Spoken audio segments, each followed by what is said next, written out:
देश की आजादी के लिए चले संग्राम के दौरान तत्कालीन नेताओं द्वारा समाज सुधार के भी अनेक प्रयास किए गए थे। अंग्रेजी राज के दौरान ही पर्दा प्रथा, सती प्रथा, विधवा विवाह, अस्पृश्यता, मंदिरों में प्रवेश तथा सामाजिक समता के लिए अनेक अभियान चलाए गए थे, जो तमाम तरह की धार्मिक रूढ़ियों, परंपराओं से भी टकराते थे। बावजूद इसके शायद ही कभी सामाजिक कुरीतियों को शासन का समर्थन मिला। धार्मिक पाखंड पर स्वामी दयानंद सरस्वती, राजा राम मोहन राय, मोहनदास करमचंद गांधी जैसे अनेक नेता खुलकर बोलते थे।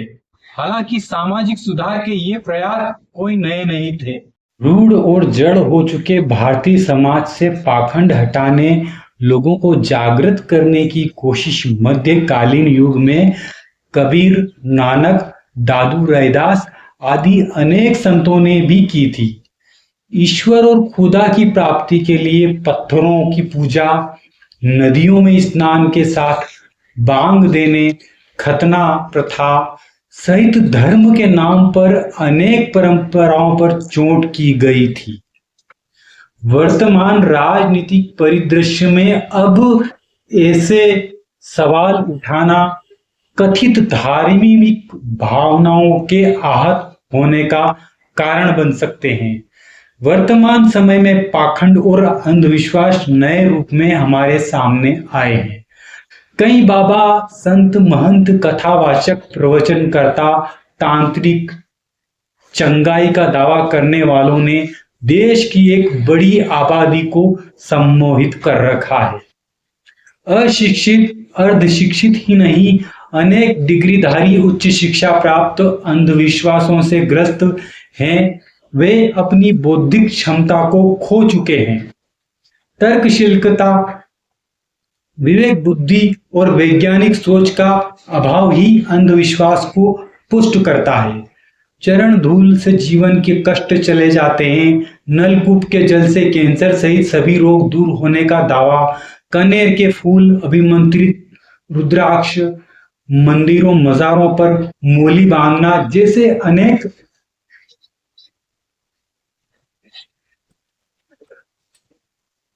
टोटके जीवन की हर तरह के कष्टों को दूर कर सकते हैं। कोई रुककर यह विचार करने को तैयार नहीं है कि तमाम तरह की चमत्कारों की कहानियों के बावजूद देश के अस्पतालों में रोगियों की भीड़ क्यों बढ़ती जा रही है। अंधविश्वास एक तर्कहीन धारणा है। इसकी सभ्य समाज में इजाजत नहीं होना चाहिए। महाराष्ट्र में अंधविश्वास विरोधी कानून है। इसके लिए अंधश्रद्धा निर्मूलन समिति ने वर्षों तक संघर्ष किया। यह कानून ही हिंदूवादी सनातन संस्था द्वारा समिति के संस्थापक नरेंद्र दाभोलकर की हत्या के से उपजे जन आक्रोश के बाद ही बनाया गया था। पहले तो इस अधिनियम का विरोध हुआ था। इसे हिंदू मान्यताओं के विरुद्ध बताया गया। राजा राम मोहन राय ने भी जब सती प्रथा के खिलाफ आवाज उठाई थी, तब भी कहा गया था कि यह हिंदू समाज की मान्यताओं और परंपराओं के विरुद्ध है।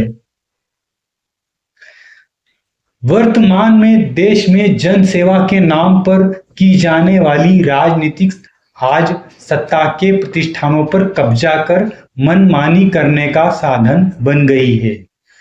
यह पतन भी कोई आकस्मिक नहीं है। राजनीतिक दल और उसके अनुयायी आस्था के नाम पर लोगों को बरगलाते हैं, प्रताड़ित करते हैं। दूसरी ओर आस्था का स्तर यह है कि गुरु चाहे बलात्कार, हत्या, अपहरण, जमीन हड़पने, वित्तीय लेन देन में आरोपी ही क्यों न हो, भक्तों के लिए यह परम सत्ता है, ईश्वर है। भक्त अपने गुरु को सरकार, न्यायपालिका की साजिशों के शिकार के रूप में देखते हैं। पूंजीवादी दलों के अधिकांश राजनेता जो स्वयं अंधविश्वासी हैं, वे इन ढोंगी बाबाओं की कथाओं में जाकर अपनी लोकप्रियता और वोट बैंक बढ़ाने का भरपूर प्रयास करते हैं। इनके कारण ही बाबाओं को भी सत्ता का लाभ मिलता रहा है। नेहरू काल के बाद के राजनेताओं और दलों में सत्ता प्राप्ति के लिए जो होड़ प्रारंभ हुई है, उसकी चरम परिणति यह है कि वोटों के लिए पाखंडी, हत्यारे, बलात्कारी बाबाओं को राजनीतिक संरक्षण दिया जाना, शासन और राजनीतिक दल ऐसे लोगों के कुकर्मों पर पर्दा डालकर उन्हें महिमा मंडित करने के प्रयास करते हैं। हाथरस की घटना में जिस तरह से कथित भगवान को क्लीन चिट दी जा रही है, यह असंवेदनशील राजनीति का ही निर्मम सच है। आरोप है कि एक वर्ग विशेष के वोटों के लिए उत्तर प्रदेश के चुनाव में पूर्व इस बाबा को संरक्षण दिया जा रहा है। इसके पूर्व भी न्यायालय द्वारा सजा याफ्ता हत्यारे, बलात्कारी राम रहीम को हरियाणा सरकार द्वारा आए दोनों पैरोल पर छोड़ने वाले कौन है, यह भी किसी से छुपा नहीं है। दूसरे बलात्कारी आसाराम से आशीर्वाद लेने वालों में केवल भाजपा के नेता ही नहीं, कांग्रेस के नेता भी शामिल रहे हैं। इन दलों और राजनेताओं को इस बाबा और इस बात की कोई चिंता नहीं है कि वे अपने रीतियों नीतियों से समाज में कैसा आदर्श स्थापित कर रहे हैं। उनका तो एकमात्र लक्ष्य चुनाव जीतकर सत्ता में आना और अपने रसूख से खुद को और अपने लोगों को लाभान्वित करना ही रहा है। लोग मरते हैं तो मरते रहे। हाथरस में बाबा के सत्संग में मची भगदड़ के भयानक दृश्य ने पूरे देश को झकझोर दिया है। लगभग 126 मौतों का जिम्मेदार कौन है, इसका जवाब मांगा जा रहा है, लेकिन शासन स्तर पर बाबा को निर्दोष घोषित किया जा चुका है या घोषित किया जा रहा है, ताकि आगामी चुनाव में उनका उपयोग अपने पक्ष में किया जा सके। यौन शोषण और बलात्कार का आरोपी यह बाबा खुद को भगवान घोषित करता है, चरणों की धूल से बीमारी ठीक करने का दावा करता है। यह दावा ही अपने आप में फ्रॉड है, लोगों के साथ धोखाधड़ी है, देश के साथ धोखा है। देश के कानून में ऐसे दावों पर गिरफ्तारी का प्रावधान रखा गया है, लेकिन सैया भय कोतवाल तो डर काहे का है। हाथरस और निकटवर्ती इलाकों में 100 से ज्यादा परिवार बिलख कर रो रहे हैं, बिलख रहे हैं। कई गांव शहरों में मातम पसरा पड़ा है। बाबा की गिरफ्तारी की मांग उठाई जा रही है, लेकिन संपूर्ण न्याय तो तब हो सकेगा जब ऐसे बाबाओं को राजनीतिक संरक्षण देने वाले भी बेनकाब होंगे। देश में यह पहली घटना नहीं है। कुंभ, समागम, सत्संग आदि धार्मिक आयोजनों में अधिकतर गरीब ही जाते हैं, अशिक्षित ही जाते हैं। अधिकांश संख्या गरीबों की होती है, अशिक्षितों की होती है और लापरवाही का शिकार बनते हैं। जहां अमीर जाते हैं वहां की व्यवस्थाएं चाक चौबंद होती है। पूंजीवादी व्यवस्थाओं में गरीबों की हैसियत कीड़े मकोड़े से भी अधिक नहीं मानी जाती। घटना के बाद सरकार चलाने वाले अस्पतालों में जाकर घड़ियाली आंसू बहाते हैं, जांच के नाम पर फाइलें बनती है, बाद में सब कुछ भुला दिया जाता है जब तक ऐसी कोई घटना पुनः सामने न आए।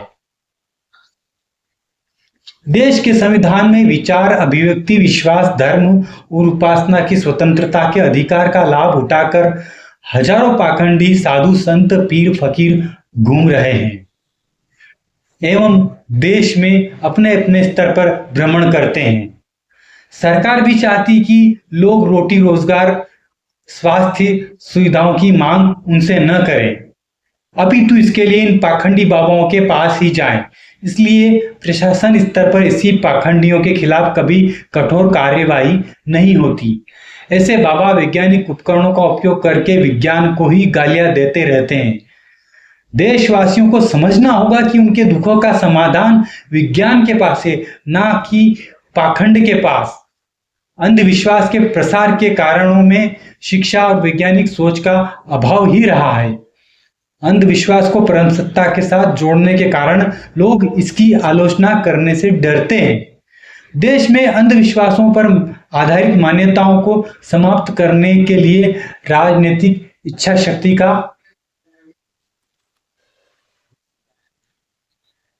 अभाव तो है ही, समाज को सच से वाकिफ कराने का जोखिम तो उठाना ही होगा। अंधविश्वास को परम सत्ता के साथ जोड़ने के कारण लोग इसकी आलोचना करने से डरते हैं। देश में अंधविश्वासों पर आधारित मान्यताओं को समाप्त करने के लिए राजनीतिक इच्छा शक्ति का अभाव है। समाज को सच से वाकिफ कराने का जोखिम तो उठाना ही होगा। फिलहाल संत कबीर का एक दोहा बड़ा ही प्रासंगिक है। फूटी आंख विवेक की, लखे न संत असंत, जाके संग 10-20 है, ताको नाम महंत। मैं आपका दोस्त प्रकाश दोसावत। चैनल को सब्सक्राइब करें, फॉलो बटन दबाएं एवं लाइक कमेंट अवश्य करें।